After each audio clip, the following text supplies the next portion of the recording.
ముఖ్యంగా ఇప్పుడు మనం గ్రీన్ ఫీల్డ్ హైవే పనులు అంటే ఆ పనులు వచ్చేసి ఎగ్జిట్ అంటే ఇదంతా తెలుసు. చుట్టూ బారికేడ్స్ కట్టి ఎవరికి ఎక్కేదానికి దిగేదానికి కూడా ఉండదు. ఎక్కడైతే టోల్గేట్ కట్టి ఎక్కాల్సి వస్తుంది. అది పులివెందుల ప్రజలకు అందరికంటే ఇంకో రోడ్డు అటు కొన్నిటిపల్లి దగ్గర పోతా ఉంది. ఆ రోడ్డు దగ్గరే అక్కడే ఒక ఎగ్జిట్ పెట్టి ఇక్కడ లేకుండా ఇక్కడ ఎగ్జిట్ కానీ ఉండదనే అపోహ అందరికీ ఉంది. ఆ క్లారిటీ కోసం ఈరోజు ఏదైతే ఇక్కడ వర్క్ చేస్తున్నారో దిలీప్ ఇల్కాన్ వాళ్ళ దగ్గరికి, అలాగే పులివెందుల ఆర్డీఓ గారిని కూడా పిలిపించి మాట్లాడడం జరిగింది. ఇక్కడంతా కూడా ఇక్కడే ఎగ్జిట్ పెట్టాలి. ఎందుకంటే ఇది ఇటు కడప వెళ్ళేదానికి కానీ, అలాగే కదిరి ప్రాంతానికి కానీ, అలాగే పులివెందుల ప్రజలకు పులివెందుల ప్రాంతానికి కానీ చాలా ఉపయోగకరంగా ఉంటుంది. అటు మళ్ళీ ఒక 15 కిలోమీటర్స్ పోయి ఈ రోడ్డు ఎక్కాలంటే కూడా పులివెందుల వాసులకు అందరికీ చాలా ఇబ్బంది. కాబట్టి ఆ ఎగ్జిట్ అనేది ఇక్కడే పెడితే, ఎందుకంటే ప్లస్ ఈ ప్రాంతానికి పులివెందుల టౌన్కు మధ్యలో మెడికల్ కాలేజ్ కూడా ఉంది. కాబట్టి ఇక్కడ ఇదంతా పెట్టి చేస్తే ఇక్కడ ట్రాఫిక్ పెరగడము, ఆ తర్వాత పులివెందుల కూడా ఇంత దూరం డెవలప్ కావడము, ఇవన్నీ జరిగి ఏదైతే మెడికల్ కాలేజీ పేషెంట్స్ కూడా ట్రాఫిక్ కూడా అంటే రవాణా సౌకర్యానికి కూడా ఇబ్బంది లేకుండా జరుగుతుందని అందరూ పులివెందుల ప్రజలంతా కూడా ఇక్కడే ఎగ్జిట్ పెట్టాలని కోరుకుంటున్నారు. రెండో ముఖ్య విషయం ఏంటంటే ఇక్కడ రెస్ట్ ఏరియా అనేది లేకుండా అక్కడ పెట్టాలనే ఆలోచన ఉంది. అది కూడా మేము ఎందుకంటే కూటమి ప్రభుత్వం తరఫున గడ్కరీ గారికి కూడా ఆ రెస్ట్ ఏరియాను కూడా అక్కడి నుంచి ఇక్కడికే షిఫ్ట్ చేసి ఇక్కడే ఒక పెట్రోల్ పంపు, ఇక్కడే కొన్ని రెస్టారెంట్లు, ఆ తర్వాత దానికి తగినటువంటి అంటే గ్రీన్ ఫీల్డ్ హైవేలో ఎగ్జిట్ దగ్గర ఏమేమి ఫామ్ అవుతావో అవన్నీ కూడా ఇక్కడే పెడితే ఫ్యూచర్లో కూడా ఈ నుంచి పులివెందులంతా కూడా కలిసిపోయే పరిస్థితి ఉంటుంది. కాబట్టి ఆ రెస్ట్ ఏరియాకు దానికి సంబంధించినవన్నీ కూడా ఇక్కడే పెట్టాలా, ఇది ఎంతవరకు ఇది అని అదంతా తెలుసుకునే దానికంతా వచ్చాము.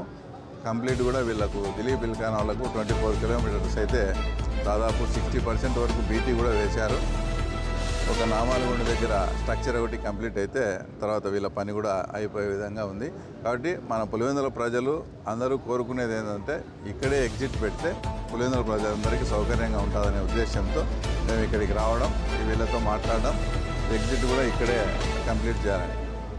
ఇందులో ఒక బాధాకరమైన విషయం ఏంటంటే ఈ ఎగ్జిట్ ఇదంతా పెట్టినప్పుడు ఒక సుబ్బారెడ్డి అనే ఒక ఆయనది 10 ఎకరాలు పోయే పరిస్థితి, 12 ఎకరాలు. వాళ్ళు నామినల్గా ఇక్కడ అంతకుముందు ట్రాన్సాక్షన్ ఏముందో ఆ రేటుతో దానికి 3 టైమ్స్ వేసి ఎకరా 10 లక్షల రూపాయలతో ఇస్తున్నారు. మన కళ్ళ ముందరనే ఇక్కడ తర్వాత ఎకరా 1.5 2 కోట్లకు కూడా అందిన పరిస్థితి. కాబట్టి వాళ్ళ రిక్వెస్ట్ ఏంటంటే మాకు డబ్బులు పెంచాలా, లేదంటే ఆల్టర్నేట్గా ఈ చుట్టుపక్కల ఒక 5-6 కిలోమీటర్ సరౌండింగ్స్లో ఏదైనా ల్యాండ్ ఉంటే కూడా మాకు ఇవ్వమని అడుగుతున్నారు. ఇది ప్రత్యేకంగా తీసుకొని కలెక్టర్ దృష్టికి తీసుకుపోయి ఎవరైతే భూములు ఈ రోడ్డు కోసం ఇచ్చి త్యాగం చేసినారో వాళ్ళు నష్టపోకుండా ఏదన్నా కానీ మా ప్రయత్నం మేము చేస్తామని కూడా హామీ ఇవ్వడం జరుగుతుంది. ఈయన పెద్ద ఆయన చెప్పేది వింటే చాలా బాధాకరం. ఒకసారి అలైన్మెంట్ జరిగి, రెండోసారి జరిగి, మూడోసారి మేము అనాథలము, మాకు ఏ పొలిటికల్ బ్యాక్గ్రౌండ్ లేదు కాబట్టి తర్వాత ఇక్కడ పెట్టడం జరిగింది. అక్కడంతా పెద్ద ల్యాండ్లలో పోతుంటే దాన్ని మార్చి లాస్ట్కు తీసుకొచ్చి మా నెత్తిన వేసినారని తర్వాత ఈయన కూడా చెప్తాడు. ఇది వాస్తవమేనా?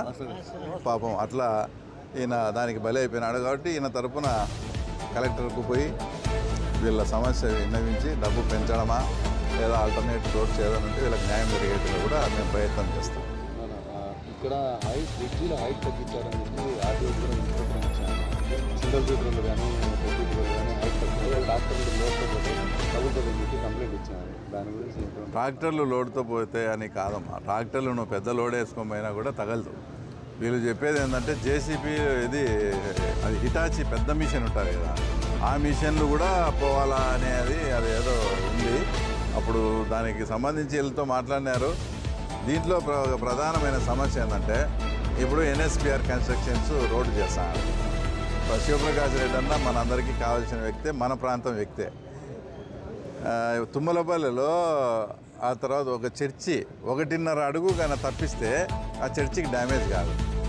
మల్యాల్లో 2 అడుగులు నీకు మసీదుకు టచ్ అయితే పోతాను అన్న. అది మన వాళ్ళే కదా, మనం ఏదైనా చేద్దామంటే కూడా దానికి విశ్వ ప్రయత్నం చేస్తాను. ఏంటంటే అలైన్మెంట్ అనేది స్టార్టింగ్ నుంచి వస్తూ ఉంటుంది.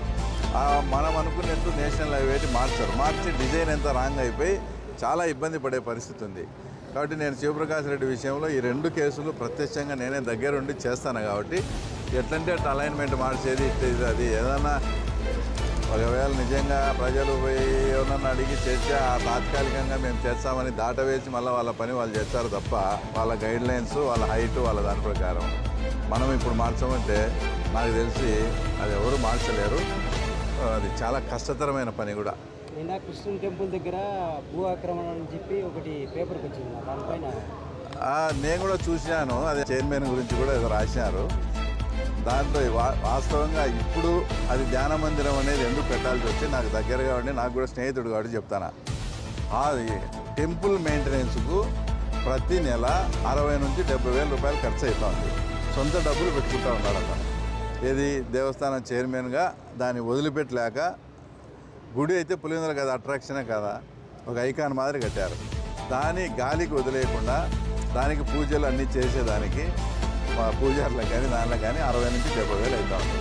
పక్కన ఖాళీ ల్యాండ్ ఉంది, అది కూడా అంతకుముందు భాస్కర్ రెడ్డి గారు హయాంలో అట్లా డిస్ప్యూట్ అయ్యి అది క్లియర్ చేసుకున్నారు.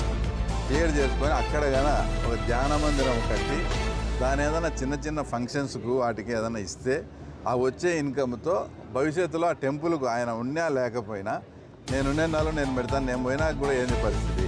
అదే ఆ ధ్యాన మందిరం కట్టి దాని ఒక చిన్న సైజు కళ్యాణ మంటపం మొదలు పెట్టి చిన్న చిన్న ఫంక్షన్లు కానీ చేసుకుంటా ఆ వచ్చే ఆదాయాన్ని కూడా దేవాలయానికి కానీ ఇస్తే ఫ్యూచర్లో ఎప్పటికీ కూడా శ్రీకృష్ణ దేవాలయం ఆలయ మెయింటెనెన్స్ అనేది ఇబ్బంది రాకుండా ఉండాలనే దాంట్లో భాగంగా చేసిన ప్రయత్నం అది.